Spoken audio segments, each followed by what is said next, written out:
Hello guys, ഞങ്ങള് പെരിന്തൽമണ്ണ നെസ്റ്റോ പോവാണ്. അവിടെ പുതിയ നെസ്റ്റ് തുടങ്ങിയിട്ടുണ്ട്. അപ്പൊ ഞങ്ങൾ അതൊക്കെയാണ് പോണത്. ഫസ്റ്റ് ഞങ്ങള് നെസ്റ്റോ ഫാഷൻക്കാട്ടോ പോയത്. മോളിലായിരുന്നു കേട്ടോ. ഞങ്ങൾ എസ്കലേറ്ററിലാട്ടോ പോയത്. അവിടെ ഡ്രസ്സും ചെരുപ്പുകളൊക്കെ ആയിരുന്നു കേട്ടോ ഉണ്ടായിരുന്നത്.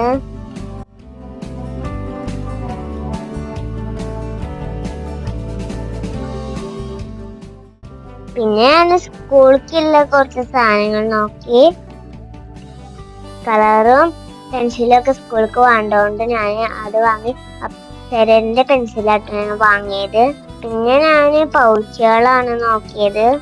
എനിക്ക് ഇഷ്ടപ്പെട്ട പൗച്ചിനൊക്കെ വേണമെന്നുണ്ടായിരുന്നു. ഇപ്പാക്ക് അവിടുന്ന് ഷർട്ട് കിട്ടിട്ടോ. ഞങ്ങൾ അടിയത്തെ ഫ്ലോർക്ക് വന്നു. അതിനുശേഷം ഞങ്ങള് ഹൈപ്പർ മാർക്കറ്റിക്ക് പോയിട്ടോ. അവിടെ ആണെങ്കിൽ കുറച്ച് സ്പ്രേയും നൂഡിൽസും ഇതൊക്കെ ഉണ്ടായിരുന്നു. അപ്പൊ ഞാനവിടെ ചെയറിലിരുന്നു കേട്ടോ. ഞങ്ങള് ബില്ല് ചെയ്യാൻ കൊണ്ടേ. ബില്ല് ചെയ്ത് വന്നപ്പോഴത്തേന് ഞാനായി കൂടെ വെറുതെ നടന്നു. അപ്പൊ ഇന്നത്തെ വീഡിയോ ഇത്രയുള്ളൂ. ഇഷ്ടപ്പെട്ടെങ്കിൽ ലൈക്ക് ചെയ്യുക, സബ്സ്ക്രൈബ് ചെയ്യുക, ഷെയർ ചെയ്യുക.